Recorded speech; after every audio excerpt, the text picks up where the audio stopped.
Hello everyone, welcome to SPC centre. This is Prashant Kumar. Friends, आज का यह वीडियो 17वीं बीपीएससी प्रीलिम्स की तैयारी करने वाले सभी अभ्यर्थियों के लिए काफ़ी महत्वपूर्ण है, क्योंकि इस वीडियो में मैं आप लोगों के साथ 17वीं बीपीएससी की तैयारी से संबंधित कुछ महत्वपूर्ण स्ट्रेटजी और रणनीति को आपके साथ डिस्कस करूंगा। जैसा कि आप सभी जानते हैं कि बीपीएससी के द्वारा 17वीं बीपीएससी प्रीलिम्स की एग्जामिनेशन डेट में बदलाव की गई है। पहले बीपीएससी के द्वारा 17 नवंबर का डेट रखा गया था एग्जामिनेशन के लिए, तो अब उसे बढ़ाकर 13 और 14 दिसंबर कर दिया गया है। हालांकि वेबसाइट पे अभी कोई ऑफिशियल सूचना नहीं आई है, लेकिन अब लगभग कंफर्म हो चुका है कि 13 और 14 दिसंबर को बीपीएससी प्रीलिम्स 17वीं बीपीएससी की आयोजित कराई जाएगी। हालांकि एग्जामिनेशन 2 दिन कंडक्ट होगी या 1 दिन, यह डिपेंड करेगी कि इस बार आवेदकों की संख्या कितनी है। लेकिन बीपीएससी के द्वारा ऐसा माना जा रहा है कि लगभग 7 से 8-9 लाख अभ्यर्थी इस बार एग्जामिनेशन में शामिल हो सकते हैं, तो इसीलिए बीपीएससी के द्वारा 2 दिन एग्जाम तिथि को ध्यान में रखते हुए तैयारी की जा रही है। ठीक है, तो अब चूंकि एक्स्ट्रा 1 मंथ का टाइम आपके पास मिल चुका है, तो सबसे बड़ा यही सवाल है कि एक्स्ट्रा जो आपको टाइम मिले हैं उस टाइम का सदुपयोग किस प्रकार से आप अपनी डेली रूटीन, आप अपनी स्ट्रेटजी, आप अपनी स्टडी टाइम टेबल में करें, ताकि आप एग्जामिनेशन में भी एक्स्ट्रा मार्क्स गेन कर सकें। ठीक है, मान लेते हैं कि कई सारे ऐसे अभ्यर्थी हैं जिनकी तैयारी 17 नवंबर के अनुसार पूरी नहीं हुई होगी, लेकिन अब चूंकि एक्स्ट्रा टाइम मिल चुका है तो स्वाभाविक है कि उनको तैयारी का एक्स्ट्रा समय मिल चुका है, तो वे अच्छा परफॉर्म एग्जामिनेशन में करेंगे और इसका सीधा सीधा असर आपको कट ऑफ पर भी देखने को मिलेगा। क्योंकि कई ऐसे अभ्यर्थी होते हैं, कई इस बार ऐसे अभ्यर्थी हैं जो जब नंबर ऑफ वैकेंसीज जब सामने आए तो उसके बाद उन्होंने मन बनाया कि हमें बीपीएससी प्रीलिम्स देना है। ठीक है, और वो हो सकता है कि एग्जामिनेशन तैयारी वगैरह छोड़ चुके होंगे, लेकिन अब चूंकि उनको टाइम मिल चुका है, तो टाइम जब उनको मिल चुका होगा तो वे अच्छी तैयारी कर चुके होंगे, तो स्वाभाविक है कि इसका असर आपको कट ऑफ पर भी देखने को मिलेगा। ठीक है, हालांकि अभी भी देखेंगे तो सीरियस जो कैंडिडेट होते हैं उन्हीं के बीच अभी भी आपको फाइट देखने को मिलेगा, लेकिन कभी भी किसी भी अपने प्रतिद्वंदी को कमतर नहीं आंकनी चाहिए और इसी को ध्यान में रखकर आपको अपनी नए सिरे से स्ट्रेटजी को तय करनी पड़ेगी, ताकि आप बेहतर स्कोर प्रीलिम्स में कर पाएं और एक्स्ट्रा जो आपको 1 मंथ का टाइम मिला है उसमें आप अच्छे मार्क्स को गेन कर सकें। ठीक है, तो इसके लिए कुछ महत्वपूर्ण चीजों को मैं डिस्कस करूंगा। जैसे सबसे बड़ा यही सवाल है कि अभी आप क्या करें, क्योंकि अचानक सा डेट बढ़ गया है। आप लंबे समय से 17 नवंबर को ध्यान में रखते हुए आप अपनी तैयारी कर रहे थे, हर एक सब्जेक्ट को रिवीजन या डेली रूटीन जो भी है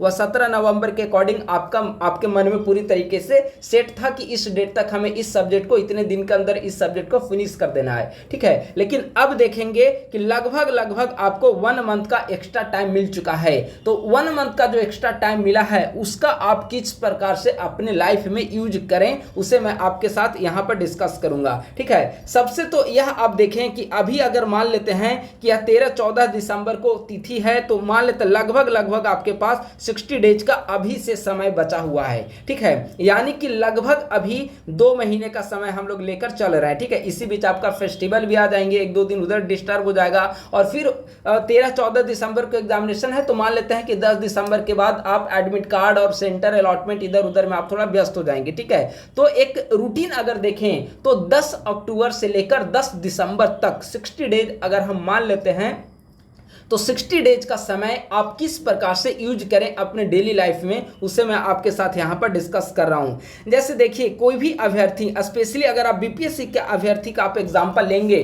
तो चूंकि सवालों के पैटर्न में 1-2 सालों के अंदर अंदर काफी बदलाव देखने को मिला है प्रीलिम्स में। ठीक है, पहले क्या था कि पहले के जो बीपीएससी के अभ्यर्थी थे, आप देखेंगे तो इकोनॉमी पे उनका काफी कम ध्यान रहता था। इकोनॉमी में ज्यादा जो सवाल पूछे जाते थे वे करेंट ओरिएंटेड सवाल होते थे, लेकिन अगर आप 69th का सवाल देखेंगे तो मुद्रास्फीति जैसे जो सेक्शन है वहां से भी सवाल पूछा गया है। तो सबसे बढ़िया यही समय है कि इकोनॉमी का जो कोर सेक्शन है उससे आप बेहतर तरीके से अभी कंप्लीट कर लें। अगर आप इकोनॉमी का कोर सेक्शन देखेंगे तो मुश्किल से कोई भी बुक अगर आप उठाएंगे तो मुश्किल से 4 से 5 चैप्टर आपको पढ़ना पड़ेगा। पूरा इकोनॉमी का कोर सेक्शन जो है इसी में आपका कंप्लीट हो जाएगा। ठीक है, जैसे कौन कौन से चैप्टर, मुद्रा, जैसे आप बैंकिंग का चैप्टर ले सकते हैं, बहुत महत्वपूर्ण है, बैंकिंग सारे चैप्टर हो गए। इसके अलावा आप देखेंगे कि इकोनॉमी सेक्शन में कई बार पूछ लिया जाता है कि कौन सी समिति का संबंध किससे है। ठीक है, ये लिस्ट हमने कुछ दिन पहले टेलीग्राम पे भी आपको प्रोवाइड कराया था। अगर आप लूसेंट वगैरह भी बुक देखेंगे तो उसमें भी समितियां और किसका संबंध किस घटना से है उन सभी का लिस्ट वहां पे दिया गया। ठीक है, आप उन सभी का एक जगह संग्रह कर सकते हैं। कोई एक स्टैंडर्ड बुक को उठाइए, स्टैंडर्ड बुक उठाने के बाद आप प्रीवियस ईयर का सवाल बीपीएससी को देखिए कि किस प्रकार से कौन कौन से टॉपिक हाईलाइटेड हैं जहां से सवाल पूछा गया है, और जो करंट में रहते हैं टॉपिक उन सभी को उस बुक से कंप्लीट कर लीजिए। मेरे ख्याल से 5 से 6 चैप्टर से आपको ज्यादा इकोनॉमी में भी नहीं करना पड़ेगा कोर्स सेक्शन के अंतर्गत। ठीक है, एक और काम क्या करें आप, जब आप कोर्स सेक्शन पढ़ेंगे, मान लेते हैं कि आपने चैप्टर उठाया मुद्रास्फीति का पढ़ना है आपको। ठीक है, तो जब आप मुद्रास्फीति का चैप्टर पढ़ रहे होंगे तो वर्तमान समय से जितने भी करंट का डेटा होगा, मुद्रास्फीति क्या है, मुद्रास्फीति की दर अभी क्या है, इससे संबंधित डेटा कौन जारी करता है, इन सभी को एक जगह पे आप यानी कि करंट सेक्शन जो भी है आप कोर्स सेक्शन के साथ ऐड करके करंट सेक्शन को भी कंप्लीट करते चले। ठीक है, इसके अलावा जब आप इकोनॉमी में ये कुछ महत्वपूर्ण सेक्शन कंप्लीट कर लें तो उसके बाद अभी वर्तमान समय का कुछ महत्वपूर्ण डेटा है उससे आप लोग जरूर कंप्लीट करें। कुछ डेटा आपको इकोनॉमी सर्वे से मिल जाएंगे। इकोनॉमी सर्वे से संबंधित एक और मैं आपको बताना चाहूंगा कि 17 नवंबर के डेट के अकॉर्डिंग कई सारे ऐसे अभ्यर्थी थे जिनको डिटेल्ड इकोनॉमी सर्वे पढ़ने का टाइम नहीं मिल पा रहा था। ठीक है, तो वे 1-2 पेज में जो क्रक्स आते हैं विभिन्न मैगजीन में उसे पढ़ के अपना काम चला रहे थे। हमने भी इसका शॉर्ट नोट 2-3 पेज का आपके साथ डिस्कस किया था। लेकिन अब चूंकि आपके पास समय मिल चुका है तो आप लोग कोशिश करें। मैं मानता हूं कि इकोनॉमिक सर्वे बहुत मोटी होती है, बहुत मोटी आप बुक देखेंगे तो बहुत मोटी बुक होती है, उसे पढ़ना संभव नहीं है, न तो प्रीलिम्स के लिए और न ही मेंस के लिए, और बीपीएससी के अभ्यर्थी पढ़ते भी नहीं है। तो आप एक काम कर सकते हैं कि जो मान लेते हैं कि बिहार की इकोनॉमिक सर्वे में 13 चैप्टर हैं, तो इन 13 चैप्टर में से कम 4 से 5 चैप्टर जो बहुत महत्वपूर्ण है, जैसे कृषि से संबंधित चैप्टर हो गया, या फिर आप पहला चैप्टर जो देखेंगे बिहार की अर्थव्यवस्था का पूरा एक बिहार की अर्थव्यवस्था का अवलोकन किया हुआ रहता हुआ चैप्टर हो गया, या फिर वैसा चैप्टर जो काफी महत्वपूर्ण हो जहां से डेटा पूछे जाने की संभावना है और मेंस के लिए भी जो काफी महत्वपूर्ण चैप्टर हो, तो वैसे कुल मिलाकर आपको 4 से 5 चैप्टर ही देखने को मिलेंगे। तो उन 4 से 5 चैप्टर को आप लोग पढ़ सकते हैं। अगर आप मार्केट में अवेलेबल नहीं हो पाता है तो डायरेक्ट वेबसाइट पे जाइए, बिहार गवर्नमेंट की वेबसाइट पे जाइए, डिपार्टमेंट ऑफ फिनांस, वहां से उसको डाउनलोड करिए और 4-5 महत्वपूर्ण चैप्टर का आप लोग प्रिंट आउट करा लीजिए, उसको आप लोग पढ़िए, काफी महत्वपूर्ण होगा वो। ठीक है, और अगर मान लेते हैं कि स्टेटमेंट में सवाल पूछे या फिर एनालिटिकल सवाल पूछेगा सर्वे से, तो आप फिर कहीं नहीं फंसेंगे, आपका सवाल में कहीं कोई दिक्कत नहीं होगी। तो आप लोग ये काम कर सकते हैं, सर्वे वाला काम। ठीक है, इसके अलावा ट्रेड ये सब से रिलेटेड जो भी डेटा हो, हालांकि मैं प्रत्युत्तर दर्पण में सारे रिसेंट डेटा को आपके साथ डिस्कस कर देता हूं, लेकिन इसके बावजूद कोई महत्वपूर्ण वैसा डेटा हो जो जारी करिए, कोई महत्वपूर्ण संस्थान हो जो जारी कर रही हो, उन सभी को एक जगह आप लोग अच्छे तरीके से लिस्ट बना लें। और कई बार ऐसा होता है कि प्रीवियस डेटा को ही कई सारे मैगजीन प्रेफर करती है, लेकिन आप लोग हमेशा डेटा से अपडेट रहें, और डेटा से अपडेट रहने का सबसे बेहतर तरीका है न्यूज़पेपर डेली फॉलो करते रहें, या फिर हमारे टेलीग्राम ग्रुप से आप लोग जुड़ जाए। टेलीग्राम ग्रुप पर भी मैं जितने महत्वपूर्ण डेटा होते हैं न्यूज़पेपर का वो सभी मैं आपको प्रोवाइड करा देता हूं। ठीक है, तो आप लोग टेलीग्राम ग्रुप पे भी जुड़ जाए। हमारा टेलीग्राम ग्रुप है @ISPCS सेंटर, इसका डिस्क्रिप्शन बॉक्स में आपको लिंक मिल जाएगा टेलीग्राम का, आप उसे ज्वाइन कर सकते हैं। ठीक है, तो ये काम आप इकोनॉमी सर्वे में करें।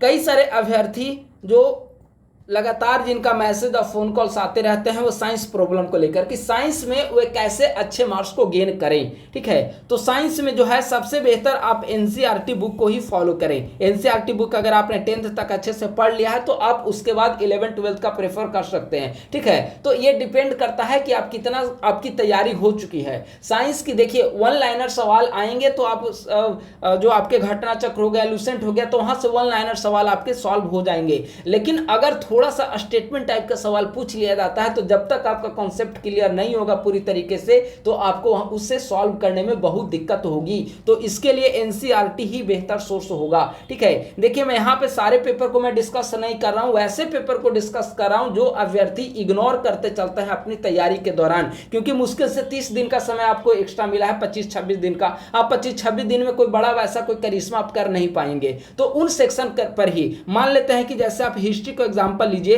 हिस्ट्री में अधिकांश अभ्यर्थी क्या करते हैं कि मॉडर्न हिस्ट्री पे ज्यादा फोकस करते हैं। हो सकता है बीपीएससी के द्वारा इस बार मॉडर्न हिस्ट्री के बजाय ज्यादा सवाल मेडाइवल हिस्ट्री से पूछ लिया जाए, एंशिएंट और मेडाइवल से ज्यादा सवाल पूछ लिया जाए, तो फिर आप वहां पे क्या करेंगे? तो आप लोग कोशिश करें कि समय मिल चुका है तो मेडाइवल हिस्ट्री का भी सेक्शन आप लोग अच्छे तरीके से रफली कहीं पे समरी टाइप का अगर दिया हुआ हो तो उस समरी टाइप का भी अच्छे तरीके से आप कंप्लीट कर लें, ताकि कोई ऐसा सवाल आए तो दिक्कत ना हो। ठीक है, यानी कि वैसे सेक्शन जो आपकी तैयारी में कमजोर पहलू हैं, जो आपकी तैयारी के जो कमजोर पहलू रह गए हों, उन पे काफी बेहतर तरीके से आपको काम करना होगा, तब जाकर आपकी नंबर जो है वह बूस्ट हो पाएगी। एक और बात आप लोग हमेशा ध्यान रखेंगे कि आयोग के द्वारा भी इस बार इसके लिए कई बार बता दिया गया है और कई बार न्यूज़पेपर के माध्यम से भी ऐसे खबरें आई है कि इस बार सवाल का स्टैंडर्ड थोड़ा सा डिफिकल्ट होगा। हालांकि 69th में जो सवाल आ चुके हैं वो डिफिकल्ट लेवल के ही हैं, क्योंकि बीपीएससी में अभी तक इस तरह के सवाल नहीं पूछे गए थे। हमेशा जो आपको सवाल का स्टैंडर्ड जो देखना है वह बीपीएससी के प्रीवियस ईयर के अकॉर्डिंग आपका स्टैंडर्ड देखना होगा, ये नहीं कि आप डायरेक्ट यूपीएससी से कंपेयर करने लगे। ठीक है, स्टेट पीसीएस का एग्जामिनेशन है बीपीएससी और वह सेंट्रल गवर्नमेंट की एग्जामिनेशन है, तो दोनों में तो अंतर दिखना ही चाहिए। तो आप डायरेक्ट यूपीएससी से कंपेयर मत करने लगे बीपीएससी का पेपर को। तो बीपीएससी का जो पेपर है हो सकता है कि प्रीवियस ईयर की तुलना में थोड़ा सा ज्यादा कठिन पूछा जाए, लेकिन चूंकि इस बार नंबर ऑफ कैंडिडेट भी ज्यादा होंगे और स्वाभाविक है कि वैकेंसी भी ज्यादा आई है, तो प्रीलिम्स में अगर रिजल्ट आप देखेंगे 2000 के आसपास वैकेंसी है, तो प्रीलिम्स में आपको लगभग 20,000 प्लस प्रीलिम्स में रिजल्ट आएगा। ठीक है, तो 20,000 प्लस जो प्रीलिम्स का रिजल्ट आएंगे, इसमें आपकी अपनी जो सफलता है उसको शामिल करना है, यानी कि 20,000 में से एक आप भी शामिल हो, ऐसी आपको तैयारी करनी पड़ेगी। तो जो आपके कमजोर पहलू रह गए हैं उस पर काफी ज्यादा आप फोकस करें। एक और बात जो आप लोग गौर करें, इस बार भले भी यूपीएससी का स्टैंडर्ड का सवाल पूछे या ना पूछे, भले डिफिकल्ट सवाल पूछे या ना पूछे, लेकिन आपको तैयारी वही माइंडसेट के अकॉर्डिंग आपको तैयारी करनी पड़ेगी। जब भी आप प्रैक्टिस सेट सॉल्व करें तो कोशिश करें कि ऐसा आप प्रैक्टिस सेट को सॉल्व करें जो थोड़ा सा सवाल स्टैंडर्ड हो, फैक्चुअल सवाल कम पूछे रहे हो। कई ऐसे टेस्ट सीरीज मार्केट में अवेलेबल है अभी भी जो पुराने ट्रेंड पे ही चला आ रहा है, और वही फैक्चुअल जो सवाल है कि भारत छोड़ो आंदोलन में कहां समानांतर सरकारें गठित हुई, बिहार में 1857 विद्रोह का नेतृत्व किसने किया, जैसे फैक्चुअल सवाल पूछे जा रहे हैं। अभी भी ऐसे सवाल पूछे जाएंगे, लेकिन मानकर चलिए कि लगभग 50 से 60 सवाल आपको ऐसे देखने को मिलेंगे जो थोड़े से आपको पेचीदा टाइप का हो। सवाल डिफिकल्ट नहीं होगा, लेकिन ऑप्शन इस प्रकार से बना देगा कि आप वहां पे कंफ्यूज हो जाएंगे कि इसका आंसर ए हो गया या इसका आंसर बी होगा। वहां पे अगर आपके माइंड में एलिमिनेशन मेथड के जरिए अगर आप टेस्ट सीरीज लंबे समय से सॉल्व कर रहे हैं तो वहां पर आपको कोई दिक्कत नहीं होगी। तो आप लोग कोशिश करिए कि थोड़ा सा कंसेप्चुअल टाइप के सवाल आप किसी टेस्ट सीरीज का सॉल्व करें। ज्यादा सवाल हो सकता है कि इस बार कुछ सवाल जो है जैसे 50-60 आपको स्टेटमेंट टाइप के भी सवाल पूछे जा सकते हैं, मैचिंग वाला जो सवाल है वो भी पूछा जा सकता है, और होता है ना कि निम्नलिखित में से कितने कथन सही हैं, केवल एक केवल दो, कितने कथन, वो भी पूछा जा सकता है। तो इन सभी के लिए आपको पूरी तरीके से तैयार रहना पड़ेगा, और ये तैयार आप तभी रह पाएंगे, सिर्फ और सिर्फ आप बुक पढ़ लेने से आप इसके लिए तैयार नहीं हो पाएंगे, बल्कि अधिक से अधिक एमसीक्यू सॉल्व करने से ही आप इसके लिए तैयार हो पाएंगे। ठीक है, तो आप प्रीवियस ईयर क्वेश्चन पेपर आप इसके लिए पीसीएस का उठाइए और उसको आप बेस बनाइए। झारखंड पीसीएस का आप सॉल्व करें, एमपी पीसीएस का सवाल, हालांकि देखेंगे एमपी पीसीएस में 100 सवाल प्रीलिम्स में पूछे जाते हैं। ये 100 सवाल में से मुश्किल से लगभग 50 सवाल ऐसे होंगे जो आपको बीपीएससी के काम लायक होगा, अन्यथा अधिकांश सवाल जो है वह एमपी स्पेशल से पूछा जाता है। और वो भी आप जब सॉल्व करेंगे तो गौर करेंगे आप लोग कि एमपी और यूके उत्तराखंड और एमपी पीसीएस का सवाल का स्टैंडर्ड भी इतने नहीं होते हैं। 69th बीपीएससी का सवाल देखेंगे और एमपी पीसीएस का प्रीलिम्स का इस बार का सवाल देखेंगे तो आपको बहुत अंतर देखने को मिलेगा। 69th बीपीएससी का सवाल काफी स्टैंडर्ड रहा है, एमपी पीसीएस और यूके पीसीएस यानी कि उत्तराखंड पीसीएस का जो एग्जामिनेशन है उसकी तुलना में 69th बीपीएससी का सवाल थोड़ा सा स्टैंडर्ड है। ठीक है, आप खुद ही सॉल्व करिए। आप प्रतियोगिता दर्पण अगर आपके पास है तो सितंबर महीने में इन दोनों का दिया हुआ है, या फिर आप यूट्यूब पे सर्च करिए या फिर गूगल से आप क्वेश्चन पेपर को डाउनलोड कर लीजिए। ठीक है, अगर वेबसाइट वेबसाइट पर अवेलेबल हो पाता है तो उसे भी आप देख सकते हैं। तो लेकिन फिर भी भले ही टफ पूछा गया हो या ना पूछा गया हो, आपको तो सवाल सॉल्व करना है, क्योंकि हो सकता है कई बार आसान प्रश्न भी अभ्यर्थी गलती कर देते हैं। ठीक है, तो आप एमपी पीसीएस और उत्तराखंड पीसीएस इन दोनों का सवाल एक बार अच्छे तरीके से सॉल्व कर लें। एक बार सॉल्व कर लेंगे तो दूसरी बार आपको सॉल्व करने की आवश्यकता नहीं होगी। ठीक है, जो सवाल गलत हो रहे हैं उसको एक जगह आप लोग लिख लें ताकि बार बार उसी को रिवीजन करना पड़े, बार बार पूरे सवाल को आपको ना देखना पड़े। ठीक है, अब आइए यहां पर हमने बीपीएससी लिख दिया है। आपको लग रहा होगा कि अभी तो बीपीएससी का प्रीलिम्स इस बार का हुआ नहीं है, पीवाईक्यू तो आपको सॉल्व करना ही है, लेकिन इस बार बीपीएससी के द्वारा जितने एग्जामिनेशन कंडक्ट कराए गए हैं, चाहे वह टीचर का ही एग्जामिनेशन क्यों ना हो, उसका भी आपको सवाल सॉल्व करने ला है। इस बार बीपीएससी के द्वारा जो टीआरई 3.0 की जो एग्जामिनेशन कंडक्ट कराई गई है, उनमें भी कई सारे स्टैंडर्ड सवाल कई विषयों के अंतर्गत पूछे जा चुके हैं, तो उसको आपको अच्छे तरीके से कंप्लीट कर लेना है। चाहे आप 11th-12th में जाएं या फिर 9th-10th का सोशल साइंस या साइंस का सवाल आप लोग जरूर सॉल्व करें एक बार। ठीक है, कम से कम इससे आपको यह आइडिया लग पाएगा कि टीचर में इस प्रकार का क्वेश्चन पूछा जा रहा है तो पीसीएस में किस प्रकार का पूछा जाएगा, एक स्टैंडर्ड आपको पता चल पाएगा। ठीक है, तो स्पेशली अगर आप 11th-12th में हिस्ट्री का सवाल आप सॉल्व करें, 11th-12th वाला, ठीक है, हिस्ट्री का सॉल्व कर लीजिए, ज्योग्राफी का कर लें, आप लोग पॉलिटी का कर लें, कुछ सवाल इकोनॉमी का, ठीक है, इसे भी आप कर सकते हैं, तो इसे आप लोग कर लें। 9th-10th में सोशल साइंस और साइंस दोनों का आप लोग सॉल्व कर लीजिए। ठीक है, अब सवाल है कि इसका क्वेश्चन पेपर आपको कहां से मिलेगा, तो आप डायरेक्ट बीपीएससी के वेबसाइट पे जाइए, कहीं इधर उधर आपको भागने की आवश्यकता नहीं है। बीपीएससी के वेबसाइट पे जाइए, गूगल में आप लोग बीपीएससी को सर्च करिए, बीपीएससी का सबसे ऊपर जो लिंक आ रहा होगा उस पर आप लोग क्लिक करें, उस पर क्लिक करते ही आपको नीचे स्क्रॉल करेगा मैसेज, तो आपको सारे क्वेश्चन पेपर वहां पर डाउनलोड किए हुए मिल जाएंगे। हाल ही में 2-3 दिनों पहले 9th-10th का आंसर की जारी किया गया, तो वो भी सेक्शन वाइज वहां पे अपलोड किया गया है, तो आप सबको डाउनलोड कर लीजिए, संभव हो तो प्रिंट आउट करा लीजिए, और अगर मोबाइल जो भी अगर आप मान लेते हैं कि पॉसिबल नहीं है कि आप प्रिंट आउट करा पाएं, ठीक है, तो आपके पास जो भी मोबाइल और टैब है, लैपटॉप है, जो भी है, तो उसके जरिए आप लोग इसे सॉल्व करने की कोशिश करें, फिर आंसर को मैच करें, जो गलत हो रहा है उसको आप लोग एक जगह लिखकर याद कर ले। ठीक है, आपको ये ध्यान में नहीं रखना कि टीचर का एग्जामिनेशन है तो आसान पूछा होगा, मैं इसे क्यों सॉल्व करूं, नहीं, किसी भी सवाल को आपको अंडर एस्टिमेट नहीं करना हो। हर एक सवाल की अपने आप में एक महत्ता होती है, चाहे वह आसान सवाल हो या टफ सवाल हो, आपको कभी भी हे दृष्टि से नहीं देखना, हर एक लेवल के सवाल को आपको सॉल्व करना है। इससे आपको खुद ही पता चल पाएगा कि अगर हम इस लेवल के सवाल को सॉल्व कर पाते हैं तो और भी कठिन आएंगे तो हम आसानी से सॉल्व कर लेंगे। ठीक है, तो ये आपका स्टैंडर्ड पता चलेगा। तो हमेशा किसी को इग्नोर मत करना है, बीपीएससी का टीआरई 3.0 के सवाल को भी गंभीरता पूर्वक आप लोग सॉल्व करने का प्रयास करें। आप में से कई ऐसे अभ्यर्थी होंगे जो पहले ही सॉल्व कर चुके होंगे। ठीक है, तो आपको इसके लिए तैयार रहना पड़ेगा। इसके अलावा इस बार यूपीएससी में सीडीएस, असिस्टेंट कमांडेंट, सीएससी जैसे जो एग्जामिनेशन हुए हैं उन सभी को तो आपको अच्छे तरीके से कर ही लेना है। स्पेशली सीएससी जो हुआ है, सिविल सर्विसेज एग्जामिनेशन, इसको काफ़ी बेहतर तरीके से आप लोग कंप्लीट कर लें, और उसका डिटेल्ड सॉल्यूशन, ये नहीं कि सिर्फ आंसर और क्वेश्चन देख लें, नहीं, अगर कोई प्रश्न का आंसर ये बी हो रहा है तो क्यों हो रहा है, सी और डी क्यों नहीं है, ऐसा एनालिटिकल वे में थोड़ा सा आप लोग कंप्लीट करें। और इसके लिए यूट्यूब का सहारा मत लीजिए, मेरा यकीन मानिए यूट्यूब पे कई बार ऐसा होता है कि आपको हल्की फुल्की नॉलेज वहाँ पे मिल जाएगी, लेकिन इसके लिए आप लोग कोशिश करें, स्पेशली यूपीएससी का जब आप पीवाईक्यू सॉल्व करेंगे तो यूपीएससी के पीवाईक्यू के लिए कोई स्पेशली बुक आप लोग फॉलो करें। ठीक है, दृष्टि पब्लिकेशन का मार्केट में बुक अवेलेबल है, उसे आप लोग फॉलो कर सकते हैं। कई सारे पब्लिकेशन है, किसी भी पब्लिकेशन का आप लोग फॉलो कर सकते हैं। ठीक है, तो इसे आप लोग जरूर सॉल्व करें।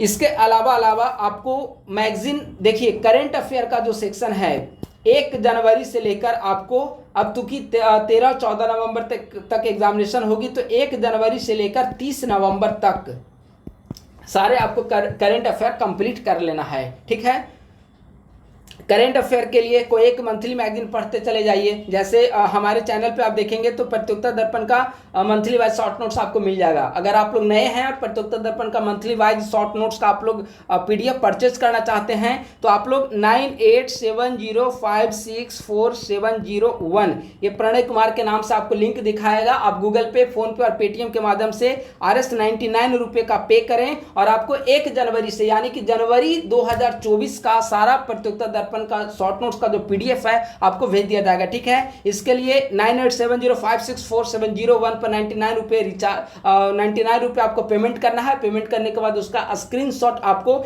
इसी नंबर पर व्हाट्सएप के माध्यम से आपको भेज देना है और थोड़ी देर में वहीं पर आपको PD का शॉर्ट नोट्स का PDF आपको अवेलेबल करा दिया जाएगा, ठीक है। और अगर PDF की बजाय आप वीडियो के रूप में केवल देखना चाहते हैं तो हमारे YouTube चैनल के प्लेलिस्ट में जाइए, वहां पे प्रतियोगिता दर्पण के सारे मत का वहां पे आपको वीडियो अवेलेबल मिल जाएगा प्लेलिस्ट में, तो आप लोग उसे भी देख सकते हैं, ठीक है। तो एक कोई मंथली मैगजीन पढ़िए प्लस एक ईयरली कंपाइलेशन किसी भी मैगजीन का, ठीक है। कोई भी मैगजीन आप लोग पढ़ सकते हैं जो आपको सूट करे और जो आप पिछली तैयारी के दौरान जो पढ़े होंगे आपको लगे कि ये मैगजीन बढ़िया, तो आप उसे फॉलो कर सकते हैं, ठीक है। तो ये दो काम आपको कर लेना होगा करेंट अफेयर के लिए, ठीक है। करेंट अफेयर में ही असली फाइट देखने को मिलेगी, बाकी जो सेक्शन है वो हर अभ्यर्थियों के लगभग एक ही जो कंटेंट है फॉलो करते हैं, ठीक है। लेकिन तगड़ी जो फाइट आपको देखने को मिलेगी वह करेंट अफेयर सेक्शन के अंतर्गत। तो करेंट अफेयर को कभी भी अंडर एस्टिमेट नहीं करें। 1 जनवरी से लेकर 30 नवंबर तक का करेंट अफेयर आप लोग अच्छे से कंप्लीट कर लेंगे। इसके लिए कोई एक मंथली मैगजीन आपको लगातार फॉलो करना पड़ेगा। अगर आपने मैगजीन नहीं पढ़ा है तो PD का शॉर्ट नोट्स में अवेलेबल करा रहा हूं,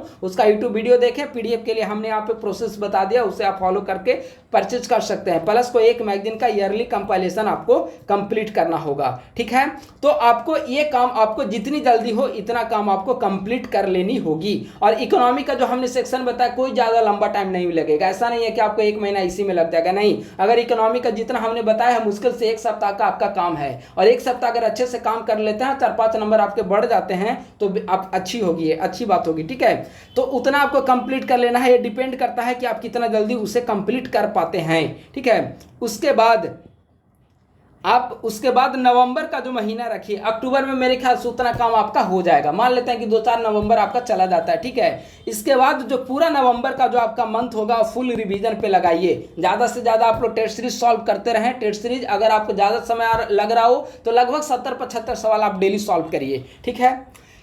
फुली रिवीजन आपको नवंबर महीने में कर लेनी होगी। नवंबर महीने में जो फुली रिवीजन करेंगे उनमें 2-3 सब्जेक्ट को आप लोग डेली पढ़िए। 2-3 सब्जेक्ट जो डेली पढ़ने की चीज़ है, हिस्ट्री, करेंट अफेयर, साइंस, ये 3 सेक्शन जो है वो आप लोग डेली पढ़ें। ऐसा नहीं है कि 2 दिन पढ़ा हमने, 2 दिन फिर गैप देकर दूसरे सब्जेक्ट को पढ़ने लगे, नहीं। इसे आप 2 ही घंटा पढ़िए, लेकिन आप लोग पर डे पढ़ें। ये आपकी घंटे डिपेंड करेगी कि आप कितना तैयारी में समय दे पा रहे हैं, ठीक है। तो आप लोग ये 3 सब्जेक्ट को डेली आप लोग कंप्लीट करते चलें। बाकी जो सब्जेक्ट आपका बच जाता है, चाहे वो ज्योग्राफी का हो, इकोनॉमी का हो, पॉलिटी का हो, बिहार स्पेशल का हो, ये जो 4 सेक्शन आपके बच जाएंगे, प्लस में रीजनिंग मैथ वाले जो सेक्शन हो गया, इसको आप रूटीन के अकॉर्डिंग आप लोग इसे कंप्लीट कर लें। मान लेते हैं कि बिहार स्पेशल का सेक्शन है तो बिहार स्पेशल मान लेते हैं कि अगर आपको 4-5 दिन कंप्लीट करने में लगते हैं, रिवीजन करने में, तो ऐसे आप रूटीन बनाकर करें कि इसे हमें 5 दिन में कर लेना है, पॉलिटी का 3-4 दिन में कर लेना है, इकोनॉमी का 2-3 दिन में कर लेना है, ज्योग्राफी का 1 सप्ताह लग सकता है। तो ऐसे एक टाइम बाउंड में आपको कंप्लीट करना होगा, तब जाकर आपकी तैयारी बेहतर हो पाएगी। जो सब्जेक्ट हमने बताया कि रेगुलर करना है तो उसे आप लोग रेगुलर ही करें, क्योंकि मेन जो आपके मार्क्स निर्धारित करेंगे यही 3 सेक्शन मेन आपका मार्क्स निर्धारित करेगा। अगर ये 3 सेक्शन में आप बेहतर परफॉर्म खुद को कर पाते हैं तो फिर बीपीएससी प्रीलिम्स से कहीं कोई दिक्कत नहीं होगी। आप लोग हम ऐसा मत सोचिएगा कि 2000 वैकेंसी है, 20,000 रिजल्ट आएंगे तो हमारा आराम से हो जाएगा, नहीं। कभी भी अपनी सफलता को ऐसे मत आंकिए। आप लोग जितनी सक्षम हैं आप लोग मेहनत करिए, और जो भी टाइम आपको मिल पा रहा हो उसमें आप लोग मेहनत करिए और अपनी 100% जो समय हो आप तैयारी पे दीजिए, क्योंकि लास्ट का जो 2 महीना है वह काफी महत्वपूर्ण है। और इस समय कई ऐसे अभ्यर्थी होंगे जो लंबे समय से जिनकी तैयारी नहीं हो पाई होगी, वह भी काफी बेहतर स्थिति में खुद को कर पाएंगे। तो इसके कारण कट ऑफ निश्चित बढ़ेगा। आप एग्जांपल के रूप में आप 67th बीपीएससी का देख लीजिए। 67th बीपीएससी का से पहले अगर आप देखेंगे